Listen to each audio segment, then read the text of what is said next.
Hi guys, this is Deborah Voorhees, Tina from Friday the 13th Part 5, and the director of 13 Fanboy. You're listening to Tommy Throwback Kovac on Splat from the Past, Trick or Treat, Don't Smell Tommy's Feet. See ya! Hey dudes, welcome to Splat from the Past, the only 80s themed horror and sci-fi show where things could get totally radical. Now today we will be celebrating the 40th anniversary of the original Friday the 13th with Ron Millkie. Yes, Officer Dorf himself is coming on the show today. He is a classically trained New York actor. It's going to be great to have him on the show today. Talk about Friday the 13th. He was also in Sean Cunningham's first movie as a director, Case of the Full Moon Murders. And he was also in Larry Cohen's A Return to Salem's Lot, New Jack City, and some newer ones as well.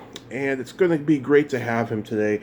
This has been a great October so far, but it's also been probably my weakest in about 3 years. Everyone is just worried about the state of the planet, and it's really, really sad. But I have faith in our Creator that everything will win in our favor in the end.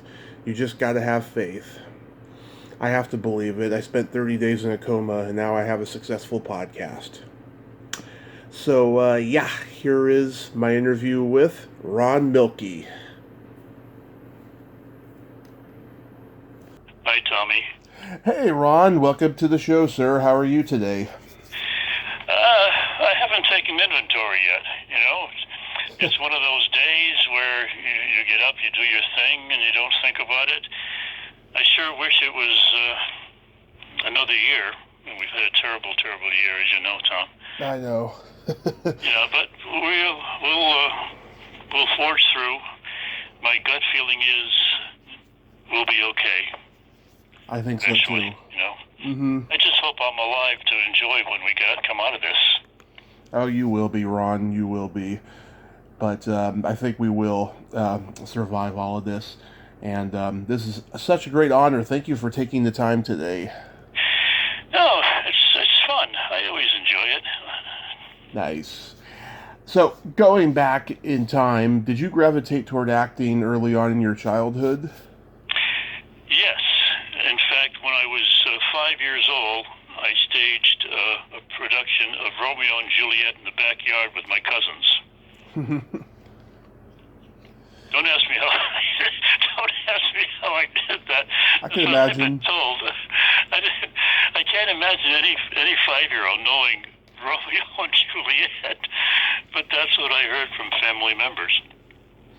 Yeah, I attempted to do a similar thing because I used to perform for the family after dinner when I was a kid, so I can imagine how it was done and stuff. Oh yeah, and I was Tommy. I was the class clown. I was always in trouble in grade school. Terrible student. 3 in effort and 3 in conduct. And I got expelled a couple times. Anything to cause a disturbance in grade school. So I guess I liked the attention. Mm-hmm. Did you do a lot of school plays and community theater? I did some high school plays, and then I did some community theater, and then I didn't really know what to do. I had done some college and wasn't doing well, didn't have any money, so I joined the Air Force. And that was one of the best choices I made in my life, because I went from Ronnie Millkie to Ron Millkie. I reinvented myself. And we had a little theater group. I was stationed in the Azores Lodges, Air Force Base in the Azores. And I had great duty. I was a disc jockey and radio announcer, and I did sports on TV. And that was pretty good duty to be in the Air Force. And we had a little theater group called the Lodges Playhouse, and I did about half a dozen or more plays there. That was very helpful, and that was when it was really fun, when you didn't have to make a living at it. Yeah. Wow, so you were on the radio. Did you enjoy doing that? I loved it. I really did. And then I was in radio after I got out of the Air Force for a while, and then I did a summer stock production of West Side Story, and I met some New York actors, and it just sounded so exciting. So I relocated to New York, and I attended the neighborhood playhouse, and almost immediately I got into a big off-Broadway show, Mm-hmm. and that was the beginning. Wow. Yeah, and I was reading that you had did a West Side Story production that's in summer stock. Yes. Hmm. The only musical I ever did in my life, and I was really bad. Did you just didn't care for doing trying a musical again? Maybe even learning how to do more singing and dancing. Well, I couldn't sing and I couldn't dance. So what was I doing in that show? Yeah. I remember I played one of the Jets. I think Action was his name, and we had a ballet scene, and we had sing Officer Krupke, and I was pretty terrible. Mm-hmm. Well, at least you gave it a shot. Mm-hmm. It was fun. I love musicals. I mean, but I just I don't have the talent. I don't have any musical talent. Yeah. So when you moved to New York, did you study acting with any prominent teachers? I did. I studied with Sanford Meisner, who back in the day when I came to New York, we had the great gurus of acting, which we don't have anymore. Yeah. They were Lee Strasberg of the Actors Studio, Sandy Meisner, Stella Adler, Uta Hagen, and Bobby Lewis. And if you didn't study with one of those, you were not getting proper training. Today we don't have that. We don't have the great acting teachers that we had back then. Yeah, I mean, I've interviewed a lot of actors who turned to teaching, and I think some of them might be great teachers, like Sanford Meisner, Lee Strasberg, or Stella Adler. But yeah, I don't know. You don't hear about too many famous ones these days. No, you don't. And the young actors today, they want it fast, and they don't want to pay their dues. They just want to become film. I teach acting also. I've taught acting for 20 years. Mm-hmm. And when I was a young actor with Al Pacino, even though he was a couple years older than me, you know about that, right? Yes. We were friends. Yes. And Al and I we had a couple of jobs together. One was working for show business, delivering newspapers, and then the other for the Swift Messenger Service. And it's a famous story. I ran into Al about 5 or 6 years ago, Mm-hmm. and I said, Al, do you remember when we worked for the Swift Messenger Service for $1.65 an hour? And he said, Ron, $1.35 an hour. Yeah, and so we would go out and have coffee afterwards. We were both dirt poor, and he was always friendly, great kid, laughing, and always, even though we didn't have any money, we were both in love with acting, and we would talk about our favorite actors, Brando, of course, and I think Albert Finney, and some of the British actors, and yeah. But we had our dreams, and then a couple of years went by. I didn't see him, and I was walking in the village one day, and there was a bar where actors hung out. It's still there, called the Riviera. Mm-hmm. I hear Ron, and it was Al, and he's motioning for me to come in. He says, "Let me buy you a beer. I got some great news." So I said, "What is it, Al?" He said, "I got into the Actors Studio." Back in those days, they took 2 or 3 people a year, and it was very, very hard. It's not what it is today. And that was the beginning of his career, because he was doing some work. Strasberg thought he was immensely talented.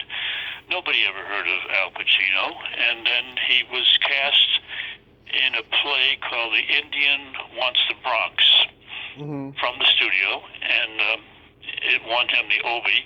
And that was the beginning of his New York acting career. Mm-hmm. And then he just had several big breaks after that. The main one being, I'm going to give you a little quiz. What was the movie that made him a star? The Godfather.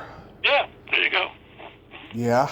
And he did the Panic in Needle Park before that, which was a great, Yes. which was a great But performance. still, even nobody knew who he was. That was a movie that no one saw, But it was Yeah. The Godfather that really made him. But before he made The Godfather, he was on Broadway, and he invited me. He invited me to see him. He was a star in a play called "Does a Tiger Wear a Necktie?" Yeah. It was about a drug-addicted kid from a bad reform school kid who commits suicide. He was brilliant. He was really brilliant in it. Yeah. So who else was there besides Pacino that you saw? That back in the day, you mean? Yeah. Nobody. Nobody that you would know of. Oh, yes, there was. A few years later, I was working as a waiter, and the bartender was a guy, maybe you could help me out, Paul Michael. Glazer? He starred in Starsky and Hutch. Yeah, Paul Michael Glazer. Paul Michael Glazer. Yeah. Yeah, he was a bartender, and then I was a waiter, and we'd talk about acting, and he was driving up to Boston. It was a holiday, and I said, "Could you give me a ride to Hartford?" And he did. I rode with him and his girlfriend, and they dropped me off right in my driveway, my family driveway, and he was somebody else that I knew before, and that was about it, So, God, Tommy, it's such a difficult field, and I think 90% of the people you never hear from, and I have tremendous respect for them.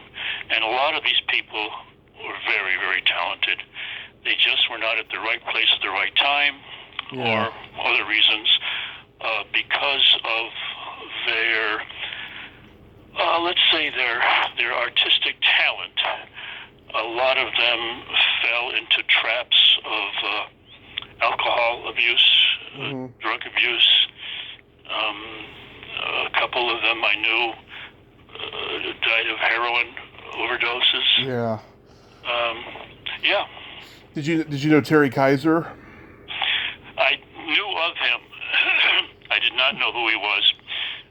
We didn't know each other personally. I knew of him. Did you ever interview him? I've been trying for a long time. I did meet him once. One of the nicest guys I've ever met in my life, and he plays bad guys all the time. I mean, really convincing bad guys. You always get that. The people that play bad guys are really tremendous, wonderful people. I think Terry's living in Florida now, isn't he? Texas. Texas? Okay, yeah. Yeah, and he's part of the Friday the 13th family, too. What? Yeah, which one was he in? Part 7, he played the psychiatrist. Okay. I lost track, Tom, after part 3 or 4. Yeah. And I was doing a convention a couple of years ago in L.A., and I was sort of shanghaied by this couple, and we went to I was invited to their beautiful home for dinner. Then I had to sit through Friday the 13th, Friday the 13th 2, and Friday the 13th 3, all in one night. I was held captive. Yeah. Oh, that's my kind of night, though, I'll tell you. What's your favorite? Tell me the truth now. I won't be insulted. What's your favorite Friday the 13th? Okay, the original is my favorite slasher movie of all time. But 1 through 6, to me, are the best. 7 through 10 have great moments in them, but they're not... They went downhill after 6, in my opinion. I think so. Yeah, I didn't see any of the later ones. I know I've asked people what they felt the worst one was, and, oh gosh, maybe I shouldn't say this. Many of them said Jason Takes Manhattan. It would qualify, yeah. I think actually Goes to Hell is the worst one, and I've interviewed Adam Marcus, the director. He's a great guy. Jason Goes to Hell? Yeah, and even he admits he directed the worst one. Oh my God! I didn't know there was I shouldn't say this because I know the Friday the 13th fans are listening, and I should know all of them. But guys, I don't. I loved Friday the 13th too. I just thought it was so good. Yeah. And of course, or the original, of course, it started. Of course, it was a good movie. And you know how many times I sat through the Friday the 13th? The last time we've been doing these conventions out at Camp Crystal Lake. Yeah. The original spot where we filmed Friday the 13th in 1979. Mm-hmm. And Adrian King and Janine Taylor and me and Ari Lehman, who played Jason. I know Ari, yeah. Yeah, we were all there, and we signed autographs and posters. And last year, of course, it was mobbed. It was just like 700 people at intervals. And I just had no idea that there were that many Friday the 13th fans. And I found out that most of them saw the film when they were very young, maybe 11, 13, and that's a very impressionable age. And of course, like yourself, it's their favorite film, and they were just so grateful to be there and to walk around on the grounds of. They took pictures of Adrian in her canoe, and I posed with a motorcycle, and I put together something that looks like the original uniform that I wore in Friday the 13th. Mm-hmm. And so this year we tried it again, and it was a little awkward because everyone was wearing masks, and we had to keep social distancing. And but still, they showed up. Not even half as many as we had in 2019. It's a shame too because it was the 40th year anniversary of the film. Yeah. Well, before we go further with Friday the 13th, you had been in Sean Cunningham's first movie, Case of the Full Moon Murders. Yes. Yeah. So how did that come to you? Oh my God, you got me. Okay. Okay, I'm going to tell you the truth. Okay. Mm-hmm. Okay. I was married and struggling as an actor, mm-hmm. and doing all kinds of jobs, waiting tables and bartending. And one of the jobs I had was cleaning wealthy people's homes. And one of the homes that I was cleaning was a film producer named Saul Swimmer. Mm-hmm. And he found out that I was an actor, and he said, gee, my friend Sean Cunningham is doing a movie. You'd be good if you want to do it. And I needed the money. And even without an audition, I was signed, and they flew me down there. And that's about it. I don't really like talking about it too much. It's but that's the story. That's how I met Sean Cunningham, and that's how I got in Friday the 13th. And a few years later, mm-hmm. I picked up Variety, and I saw Filming Now, Friday the 13th. Yeah. The famous picture with the breaking through the glass, that logo. Yeah. Breaking through the glass, being directed by Sean Cunningham. I said, oh my God, let me call. It was a rainy day. I called Sean on a payphone long before cell phones. And I said, Sean, it's Ron Millkie. He says, hey, Ron. I said, I see you're directing a movie called Friday the 13th. He says, yeah. I says, well, anything for me in it? And he says, Ron, we're already filming. And I said, oh, okay, Sean, thank you. And just before I was ready to hang up, I hear, Ron. And I says, yeah. And he says, look there is something. I was going to play this part, but there is a part you'd be good in. And let me overnight the sides to you. This was long before emails. Mm-hmm. And you come on up to the camp where we're filming next week and audition for me. So I got the scene, and it was the whole scene because it wasn't on screen for less than 2 minutes, as you all know. Yeah. And so I went up there, but I had to audition with Kevin Bacon. They all had their parts already. Kevin Bacon and Janine and Adrian. Adrian, yeah. And Harry Crosby. And so I did the scene, and Harry Crosby said, I'm unduly impressed. And I said, well, thank you. But Sean didn't say anything. And so we walked up the hill silently. I was going to get the bus back to New York, and he said, you got the part. Learn your part. You'll be filming next week, 2 days.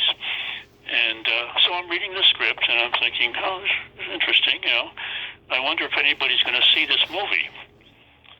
And the rest is history. Wow. It's been 40 years. Does it ever cease to amaze you that this movie and the franchise has become a cottage industry that's loved by so many? I still am amazed. I really, I've seen the film many times, and it's a nice, neat, good little horror film. I really don't understand. Maybe you can tell me, being a fan. Hmm. What is it, Tommy? What is it that makes people?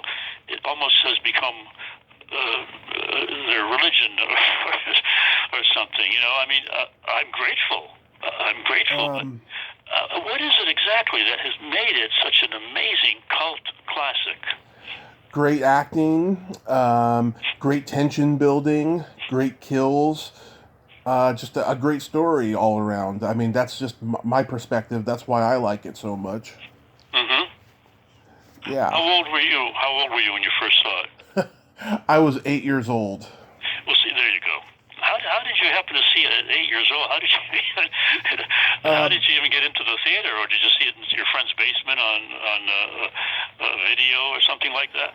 okay, I'm 37 now, so this was 1991. So I used to see the Jason movies on the shelf at the video store, but I wasn't allowed to rent those. And Oh, I'm so sure. one night in the summer of 91, I'm 8 years old. I had just started staying up late that year. I've been a night owl my whole life. And I Me caught too. it. Yeah, I caught it on like HBO or something, and I just fell in love with it right away. But I kept saying to myself, "Where's Jason? Where's the mask?" And then I started seeing the sequels after that, and then I fell in love with the franchise from there. Wow. Yeah.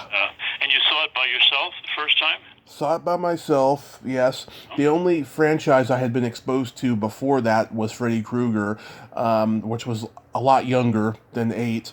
And a little bit later after that, I discovered Michael Myers and went back to Leatherface with Texas Chainsaw Massacre because that was another early one for me.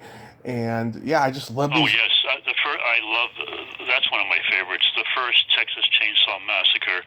Yeah, That I'm not easily scared. That one freaked me out yeah, because it was a true story, right? right. It was That, it happened in like the late oh, '60s or something. Yeah. oh God, that was scary. And the two other movies that truly freaked me out, but they're not considered in the horror genre because they had big stars and they had a big audience. Uh-huh. And they were, I think, the movie that scared me the most, and because I was Catholic and still am in name only, was The Exorcist. Oh yeah. The Exorcist freaked me out after I saw it. I was with some friends, and I walked almost the entire length of Manhattan down by Wall Street area, about 2 or 3 miles by myself to get over it. That movie freaked me out, and the other one was Silence of the Lambs. Oh yeah, that was later, much later. Yeah, Silence of the Lambs can be pretty scary too. But yeah, The Exorcist. It's funny. William Blatty, who wrote that, he wrote like over 100 books. That's like his only horror story. I think after you write a story like The Exorcist, you don't really need to do another horror story. Oh my God! And you know what's funny is that I got to work with Ellen Burstyn a few years later Mm-hmm. in a movie called Grand Isle, which we filmed in New Orleans. It was really the biggest budget movie, $9 million that I've ever done, costume drama, Mm-hmm. and oh my God, I had my own trailer and my own driver, and I got to be very friendly with Ellen. We were good friends on the set, Yeah. and that was quite an experience. But the movie got bad reviews at the Toronto Film Festival, and it was a 3-hour-long film. And so Kelly McGillis, you probably don't know who she was, but she was a big Top star. Gun. Yeah, Top Gun Yeah, that's right. and Witness. Yeah, I know who Kelly Yeah, McGillis good, is. good for you. Yeah, and beautiful young woman, and she produced it, and she became a little indulgent, Yeah. and they couldn't get a distributor, which is amazing because it had Ellen Burstyn and Kelly McGillis and Julian Sands and Glenn Headley, who played my wife, and Oh all yeah. these name actors. And so they sold it to Ted Turner for Turner Classic Movies, and they cut so much of it out, including a lot of my part. Oh. So I had everybody in my family watching it that night. You know, it was on TNT, or Turner Classic Movies. And I'm watching it. I kept waiting. Well, where's my scene going to come up? Where's the big scene with Ellen Burstyn and Kelly and Julian Sands sitting at the table? And it never came up. They cut it out. And this is what an actor goes through. Yeah. You know, so that was kind of embarrassing. I did appear in the final credits, and I did have a couple little scenes. You certainly recognize me. My big scene was cut out. Wow, yeah, that's unfortunate. I know I was in the music video once and I got cut out, so I understand. What do you do? You a performer? I've had small parts in like music videos and a couple movies, and I've done stand-up comedy in my life, and I write. I do a lot of things. Yeah. And where do you live, in L.A.? I live in Redding at the moment. I was in San Francisco my whole life, and the economy forced me and my mother out of the Bay Area, unfortunately. Among other things. I don't know where Redding. I know where Redding, Pennsylvania. That's where my managers, Chris and Stacy, live. I don't know where Redding, California, though. It's north on the way to Sacramento. It's a little country town. Okay. Yeah. It looks nice and everything, but it's a boring place to live, and I hope to get to Los. Everyone from a small town looked at it. That's why we left. Yeah. Are you still there?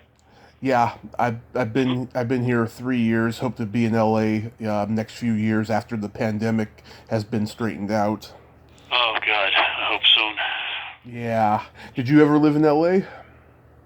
No, but I did a couple of shows there. I did the Great White Hope, the national tour. That was great with Brock Peters and Tiger Haynes, and it became a good friend of my wife and I at the time. And that was a wonderful experience. I remember opening night in L.A. We had a party afterwards, and a very famous director, you probably don't know who he was, named Gower Champion. He directed a lot of I've heard of him. musicals. Yeah. Yeah. I had met him the year before when I was working as a bellboy at the Athletic Club in New York. And he came back stage to see me. He says, you made it. I said, I did? He said, yes. He was smiling and shaking my hand. And he said, you were so good. And instead of saying thank you, I said, in what scene? And then he said, the London scene, this and that. And he was just so happy that he felt I had made it, or I had gotten a show. You have no idea what a difficult business this is, Tom. It really is hard. And so that was a big break for me. And I had just gotten married, so it was my honeymoon, too. And so that was an exciting play. I love theater, but I don't do too much of it now, mostly films. Yeah. I wanted to ask, what was Crazy Ralph like on the set? I never met him. Walt Gorney? I thought you two were in the same Walt scene. Gorney, I never met him because the scenes that I did were just with the camp counselors. Yeah. And then I came back a couple days later at the lake at the very end, where Alice is in the canoe. Yeah. That's me that's me on land, on the shore there, the shore of the lake, right, calling to her. It's a long shot. That's me there. Yeah. And so I never got to meet Walt Gorney. Well, wow, that shot of Jason pulling her in, oh God, that is still one of the most terrifying scenes ever in a horror movie. You said it. Yeah. The first time I saw it, I think that's what made the movie to me. Yeah. I don't think anybody's ever been jolted out of their seat in like 2 second the most frightening moment, because it was such a surprise. I don't remember any film that had that moment of total fright and terror. Everybody jumped out of their seats. I think that was Sean Cunningham's doing.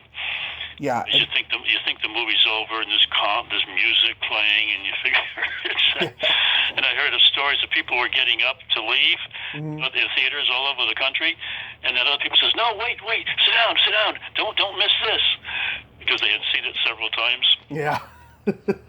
And then they did it again in part 3, but it wasn't as effective. Oh, really? Yeah. Yes, because in 3, I'm trying to remember, was it Tracy Savage is on the canoe, and Jason's mother pulls her out. They got this woman in makeup to look like a decrepit Betsy Palmer to pull her in, but it's not as effective. It's actually a little over the top. Yeah. Well, you can't really try to copy something. By the way, I did a movie with Tracy Savage about 4 years ago called The Bone Garden. Yeah, I've been trying to get her on the show for a long time. I know she's busy with her journalism. Yeah, she is. She was also a on-camera news host out in L.A. Yeah. But she's terrific. We had a great time, and I loved working with Tracy. And the movie was not bad, by the way. Did you ever check it out? The Bone Garden? No, but I know about it. Mm-hmm.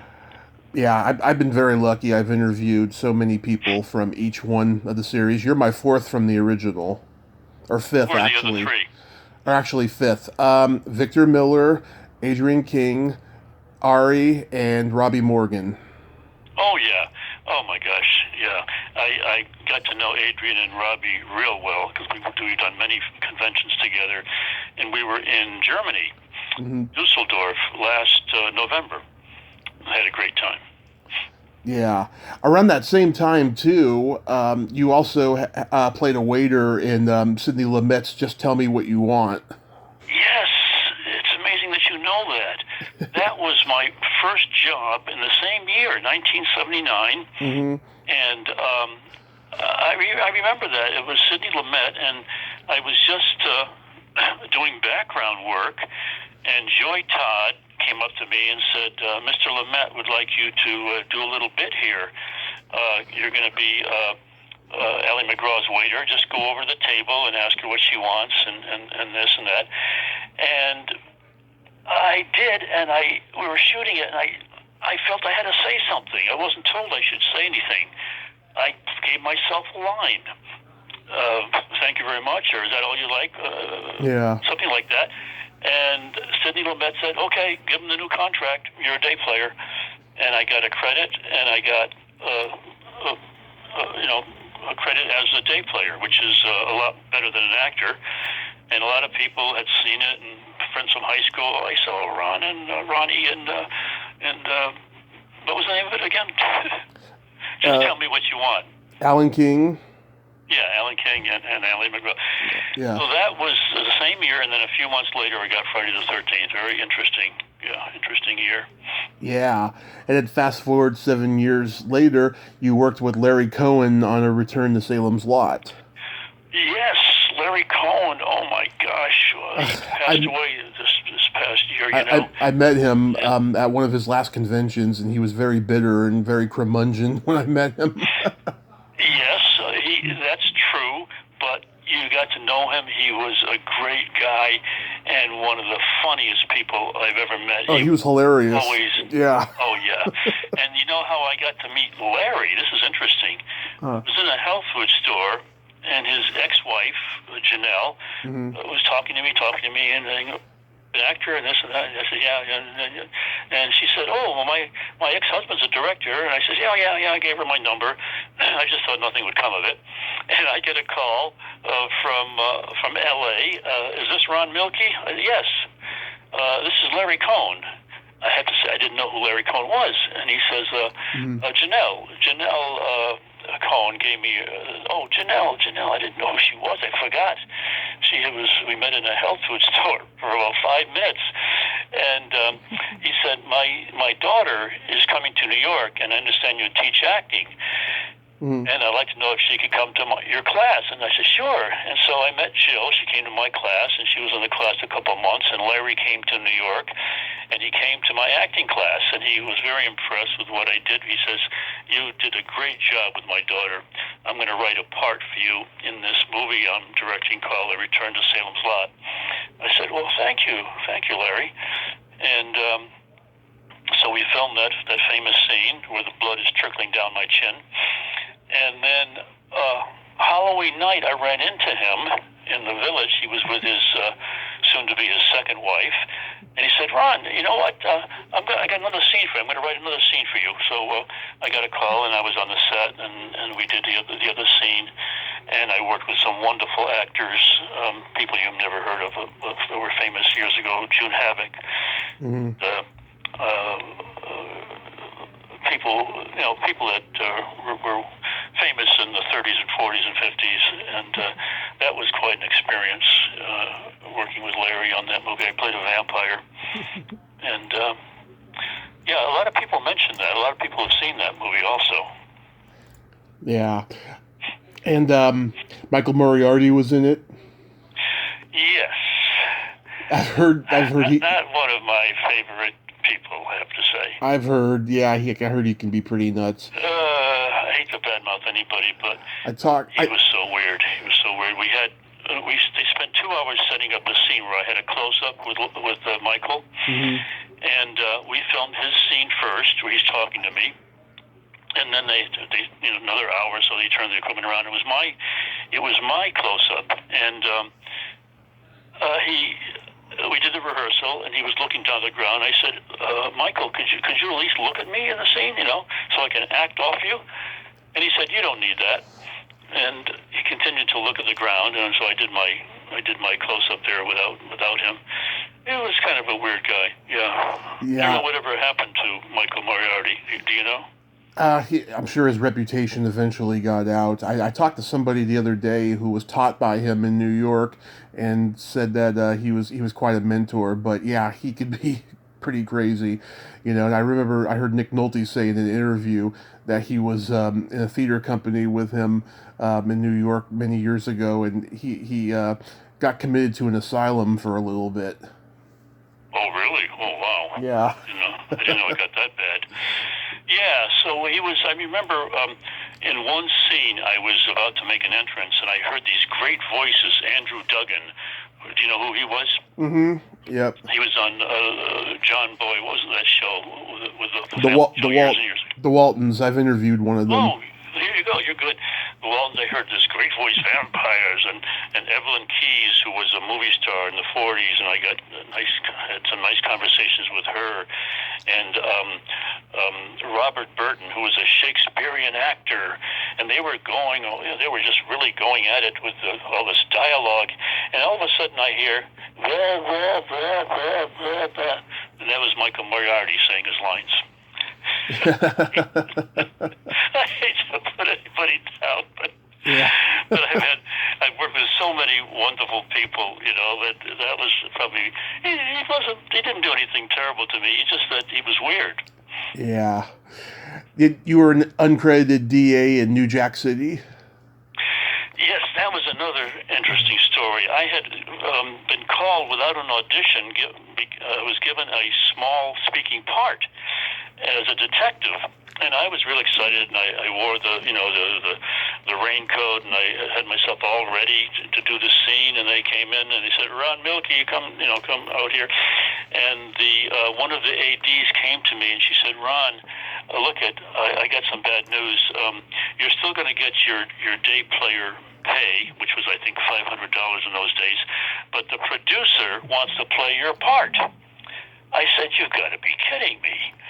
And so I said, "I want to speak to him." And so I went in there, and he was a big rap record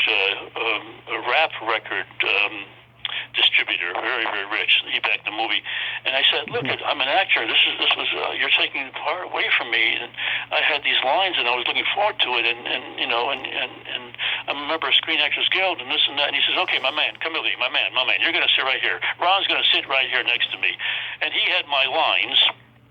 And I just got close-ups and reaction shots and a couple of close-ups, but I was pretty upset that he took my he took my part away from me. But that happens, and he was nice enough to bring me next to him and make sure I got some on-screen time, and I still got my pay, and I don't know if I got a credit or not in the movie. But a funny thing you may know about the funny thing that happened, I was not into rap at all, and there was this guy behind me. We were filming, and he was trying to improvise or something, and I was playing an assistant DA, and he kept messing with my papers and everything. And so finally the director said, "Cut." And I said, what are you doing? Who are you? What's your name? Yeah. And he said, Ice-T. Ice-T. I said, Ice-T? That's your name? I had no idea who he was. And he got the biggest kick out of it because I was not into rap, you know. And I had never heard of Ice-T. No, I said, Ice-T. That's your name, Ice-T? He laughed at it. He laughed at it. And Vanessa Williams was sitting next to him, and she was laughing. She said, "He needs that. That's good. He needs that." So that was an unforgettable day.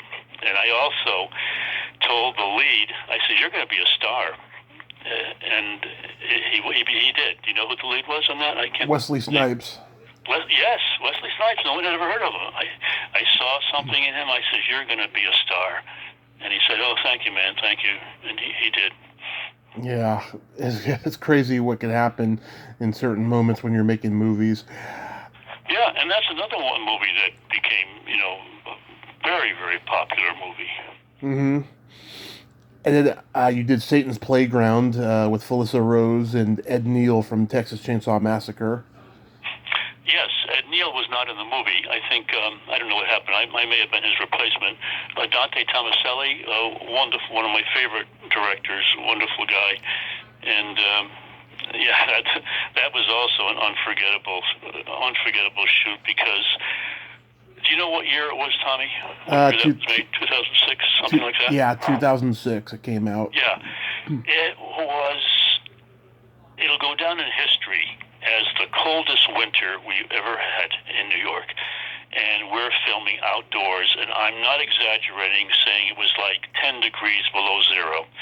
We were filming at night, and it was in the Pine Barrens of New Jersey, and all I had was a skimpy cop outfit on. And we were freezing, and they had a big fire there, you know, to keep us warm. We'd go over and warm up, and then we start shooting again, and we warm up.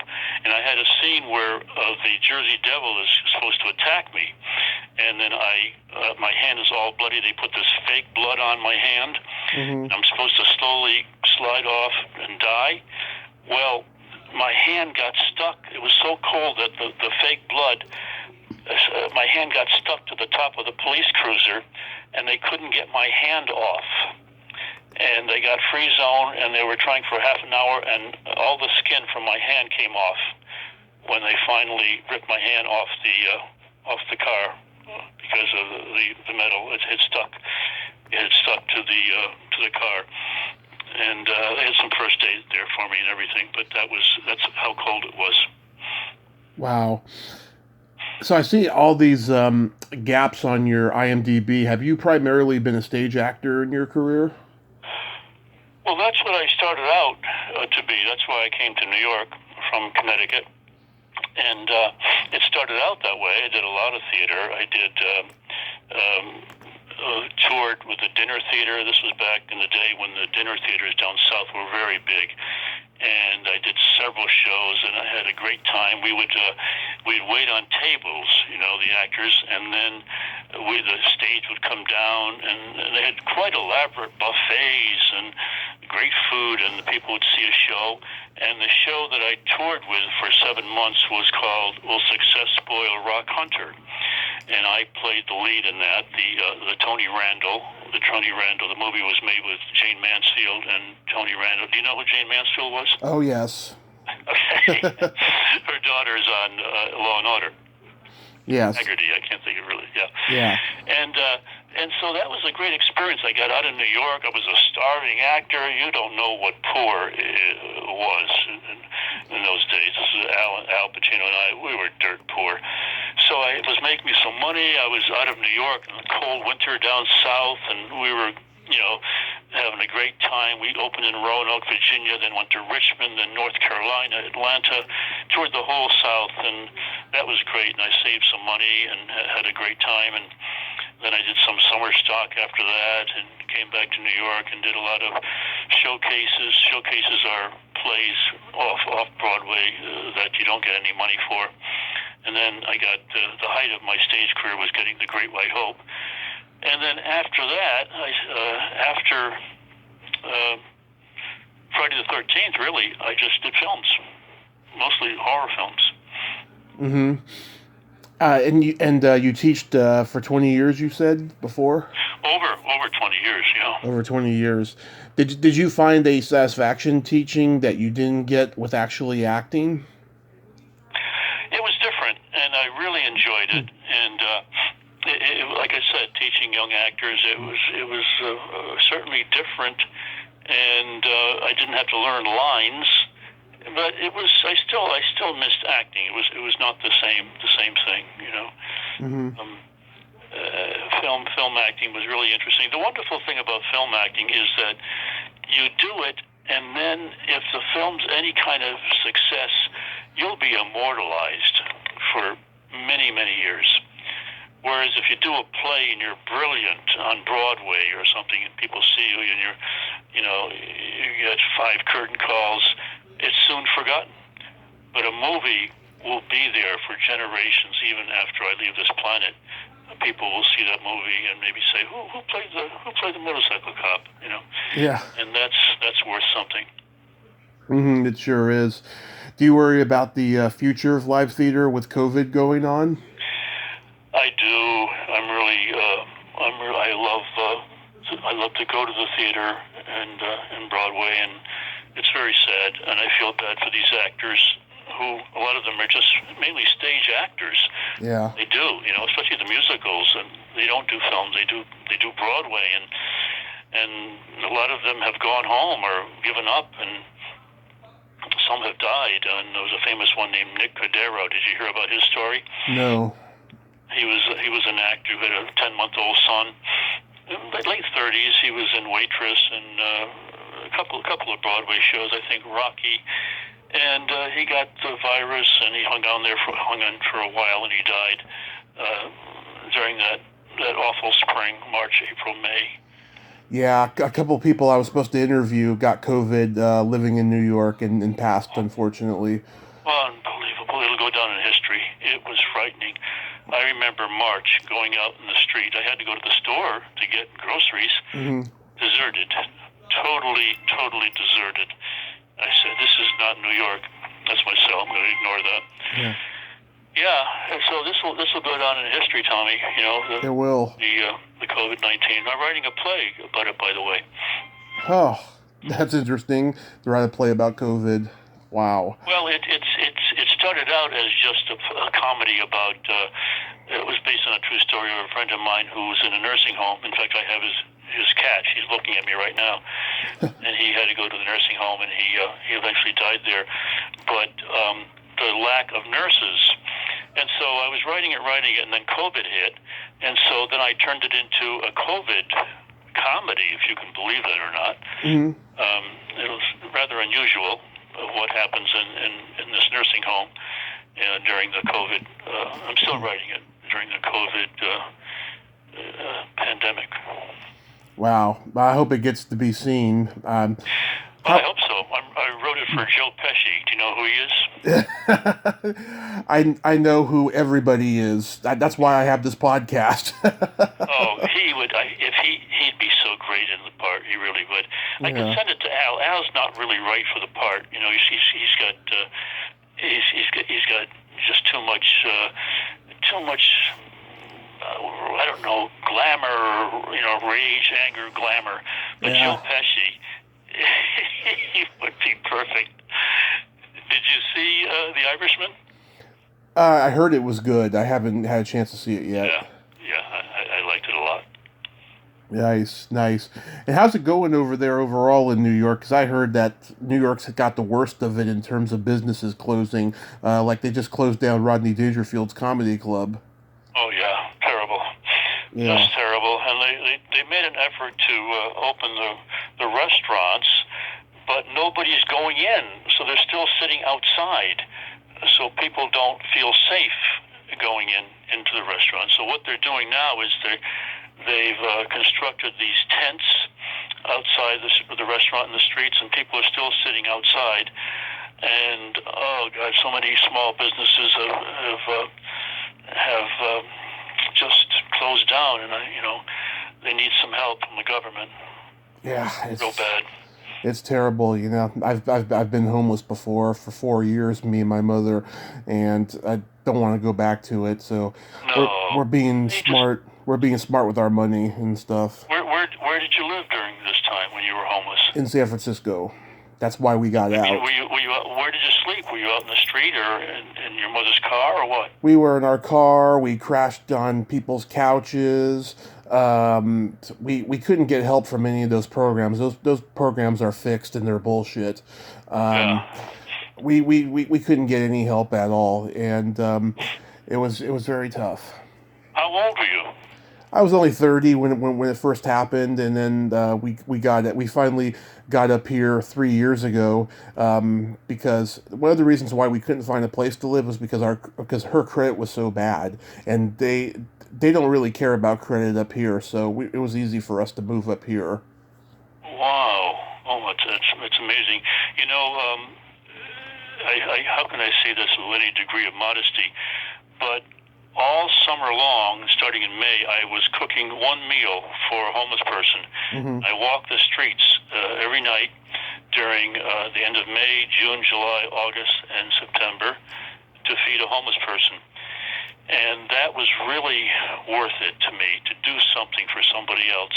Now they're all in hotels, so I gave that up. I'm not cooking anything anymore because I can't find them. There's not one homeless person on the streets. The mayor put them all in hotels. Yeah.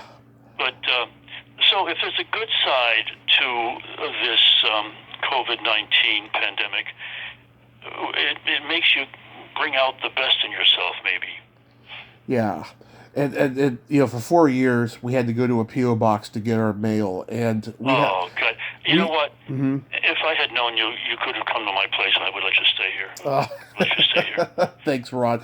But I'll tell you, we live across the street in a strip mall that has a mail center there. And I'll tell you, every time I walk by there, I get post-traumatic stress disorder when I see those mailboxes that people rent. Oh my God! It's awful. You got a great story. Great. Once you become famous, you can tell that story.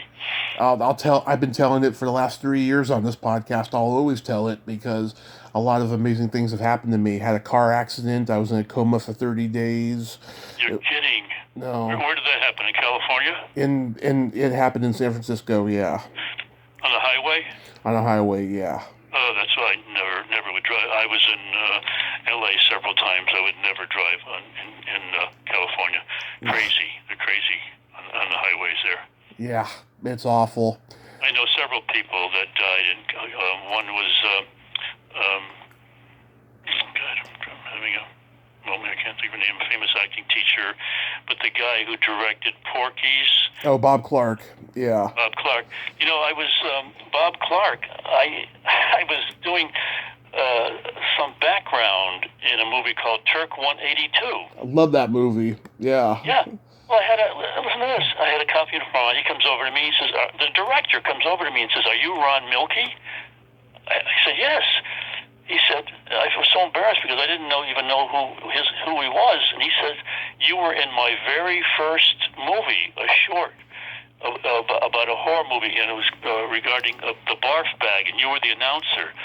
And he gave me an upgrade and gave me a small part as the paramedic who picks up the baby when the guy jumps from the building. You know that scene where the guy takes the baby and he jumps up 3 stories. Yeah. That was interesting. And then I come on the scene and I say, "Are you okay, ma'am?" Whatever. And that was also cut. But that's an amazing story that Bob Clark came over to me and remembered me. And I should have gone out to L.A. because then he did the Porky movies. He probably would have given me something in that. Yeah. Yeah, but so he died in a car crash. Peggy Fury, who was an actress and very Yep. famous New York acting coach, she died in a crash in L.A. I've talked to many of her students. Very Yeah. bad. Yeah, I've talked to many of her students. Do you know Richard Backus? Richard Backus, yeah, I know the name. Yeah, New York actor. He was in Bob Clark's first horror movie, Dead of Night, 1974, and which was also Tom Savini's first movie that he did makeup effects for. For some reason, he never talks about it. Who never talks about it? Tom Savini or Richard Backus? Tom Savini. I talked to Richard Backus about it, but Tom Savini, yeah, he doesn't talk about it for some reason. And he would have been perfect to do it for Bob Clark's next movie, Black Christmas. Oh, again, one of my favorites. Yeah. Yeah, I love that movie. I've talked to a couple people from it. Yeah. Yeah, I worked with Tom Savini on that the very first Friday the 13th, and then I worked with him last year in Camp Crystal Lake, and interesting story. He got so angry with me. I had the cab. It was done in the Boy Scout camp, which is Camp Crystal Lake, and I had a whole cabin to myself with like 12 bunk beds, and somebody on the other side was snoring, and I at first I went over there and said, Sean, you're snoring, and then he said, okay. Half an hour later, he's snoring again. I went over and this time I shook his bed. Sean, you're snoring. Please go walk. Get in your side. I can't sleep. The third time, I took my gun and I started banging it against the wall. Mm-hmm. Tom Savini freaked out. He thought somebody was after him. He must have had a bad experience. He was in the other side. Mm-hmm. He called security, and they all came up there, and I think the police came, and he must have had some kind of a death threat or something. It was me banging on the wall, and he's still upset with me over that. I apologize. I sat with him at lunch that day, he and his wife and his assistant, and I said, I'm so sorry, Tom. I didn't know I would upset you. Mm-hmm. But he freaked out. He thought the people were after him or something. But he's a genius. He really is. He is a genius. As far as makeup and special effects, makeup. He can be kind of a jerk to fans at conventions. I've met him twice. First time he was kind of a jerk. Second time he was actually in a good mood because he got honored at the after party the night before, and that was a great conversation. I did interview his niece back in January. She was the little girl zombie in Dawn of the Dead. Mm-hmm. Yeah. Yeah, he can be very moody, and I guess he's been through a lot, and he must have had something terrible happen to him. You must have heard about what happened to Alice. Adrienne King, yes. Adrienne has told me what happened to her. Oh, what a horror story that is. Yeah. Guy stalking her, trying to kill her for 7 years. Yeah. She turned down a role in a fanboy movie of Friday the 13th that's been being made the last couple of years called 13 Fanboy. I heard about that, yes. Yeah. Yes. She turned it down, and then she met with her and actually read the script and had a talk with Deborah Voorhees, who's directing it. And then she was like, nah, I'm not going to do it. And then I find out that several other people involved in the franchise absolutely refused to be a part of it, too. I don't know if it's because it hit home for them, or maybe the fact that Corey Feldman is in this movie, and everyone's mad at Corey Feldman. So, I don't know. Why are they mad at Corey Feldman? Well, he made that phony pedophile documentary to make a profit. I didn't know about that, no. Yeah, so after Corey Haim died in 2010, he came out and said that Corey Haim was molested, and that once he gets legal protection, he'll reveal who it was. Well, he revealed in the documentary that he confirmed a rumor that had been going on for years before that Charlie Sheen did it on the set of the movie Lucas that they did, but everyone's saying yes, I heard about that. Yeah, everyone's saying it's false, and including Corey Haim's mother. Yeah, so Charlie Sheen. Why would he say anything like that? I don't think. Well, I do know that he had a personal grudge against Charlie Sheen because they dated the same woman at a certain time. Oh my God!